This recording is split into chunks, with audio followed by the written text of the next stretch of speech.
आज मुझे ये रियलाइज़ हुआ कि हमको अपनी लाइफ में और डिसिप्लिन की ज़रूरत नहीं है। जो भी डिसिप्लिन हमको सक्सेसफुल होने के लिए चाहिए वो हमारे अंदर ऑलरेडी है। हमारी दिनचर्या में वो डिसिप्लिन ऑलरेडी एग्जिस्ट करता है। हमें बस उसको हैबिट्स में कन्वर्ट करने की ज़रूरत है। सक्सेस जो है वो डिसिप्लिन से नहीं होता है, सक्सेस हैबिट से क्रिएट होता है। सक्सेस को आप इस तरह एक शॉर्ट रेस की तरह ले सकते हैं कि मतलब वो एक स्प्रिंट है जो आपको दौड़ना है, जो कि आपके डिसिप्लिन से फ्यूल होता है। लेकिन सक्सेस एक्चुअली आपकी हैबिट से होता है। और रही बात हैबिट की, तो हमने कई बार ये एक्चुअली पढ़ा है कि एक हैबिट बनने में 21 दिन लगते हैं। लेकिन कुछ साल पहले एक एक्सपेरिमेंट किया गया था जिसमें कि लोगों को कई सारी हैबिट्स दी गई कि आप ये करके देखिए कितने दिन लगते हैं आपको एक नई हैबिट फॉर्म करने के लिए। और उसमें ये रियलाइज़ हुआ कि ऑन एन एवरेज लोगों को 66 डेज़ लगते हैं एक नई हैबिट बनाने के लिए।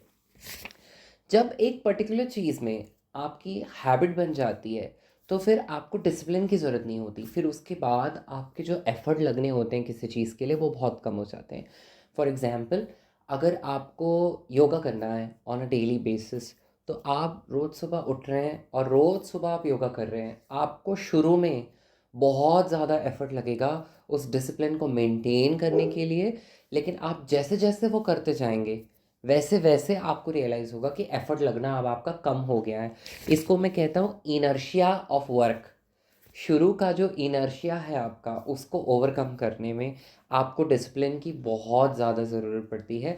इसीलिए कई बार आपको लगेगा कि यार नहीं हो पा रहा है, नहीं हो पा रहा है, बट स्टार्टिंग में आपको बहुत टाइम लगता है टू बी मोर डिसिप्लिन्ड, ताकि आप उसको हैबिट में कन्वर्ट कर सकें। लेकिन जैसे जैसे आप देखेंगे कि आपका दिन बीतते जाते हैं लेकिन you are disciplined in that manner, तो आपकी वो हैबिट में कन्वर्ट हो जाता है। जैसे ही आपके 66 डेज़ पार होंगे आपको रियलाइज़ होगा कि वो आपके एक दिनचर्या का पार्ट हो चुका है।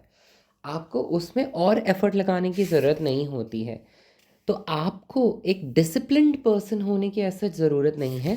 आपको वो आदमी बनना है जिसने एक सिलेक्टेड डिसिप्लिन लिया है उसको अपनी एक पावरफुल हैबिट में कन्वर्ट करने के लिए। नाउ सिलेक्टेड डिसिप्लिन का मतलब ये है कि मैं सब चीज़ नहीं करूँगा, मैं एक चीज़ करूँगा। जैसे फॉर एग्जांपल, अगर आप ड्राइव कर रहे हैं और उसी में मैं आपको बोलूँ कि यार आप ड्राइव भी कर लो और न्यूज़पेपर भी साथ में पढ़ लो, आप नहीं कर सकते। आप दो चीज़ों में अपना ध्यान साथ में नहीं लगा सकते। वैसे ही हैबिट्स में होता है। हम क्या करते हैं, न्यू ईयर आया, आज मैं भाई फास्टिंग भी करूँगा, मैं मेडिटेशन भी करूँगा, मैं जिम भी जाऊँगा, मैं बुक्स भी रीड करूँगा, मैं खुद का खाना भी बनाऊँगा, मैं सुबह 5 बजे भी उठूँगा ना। ये आप कभी भी इसमें सक्सेसफुल नहीं होंगे। आप सक्सेसफुल होंगे अगर आप कोई एक चीज़ को ले लेते हैं और आप अपनी पूरी एनर्जी को सिर्फ एक चीज़ में डालें ताकि आप उसको अपने स्ट्रेंथ में कन्वर्ट कर सकें। तो ये था जिस्ट जो मैंने आज एक चैप्टर पढ़ा द वन थिंग बुक में। उसके बिग आइडियाज़ ये हैं कि आपको एक डिसिप्लिन्ड पर्सन नहीं होना है, एक आपको एक पर्सन होना है जिसकी हैबिट्स बहुत पावरफुल हैं। आपको अपनी हैबिट्स को पावरफुल करने के लिए सिलेक्टेड डिसिप्लिन, मतलब एक चीज़ का डिसिप्लिन एट अ टाइम आपको कुछ टाइम तक फॉलो करना है।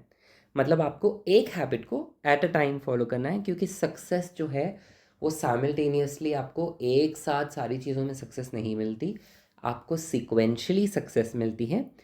और नो वन, ऐसा कोई नहीं होगा दुनिया में जिसके पास इतना डिसिप्लिन होगा कि भाई वो एक हैबिट से ज़्यादा एट अ टाइम एक्वायर कर सके। जो सुपर सक्सेसफुल लोग हैं वो कोई सुपर ह्यूमन नहीं होते हैं। वो एक सिलेक्टेड हैबिट को लेते हैं और उसको डेवलप करते हैं अपने सिलेक्टेड हैबिट्स, सिग्निफिकेंट हैबिट्स में। तो one at a time, over the time. तो आपको थोड़ा टाइम देना होगा and this is how you will proceed.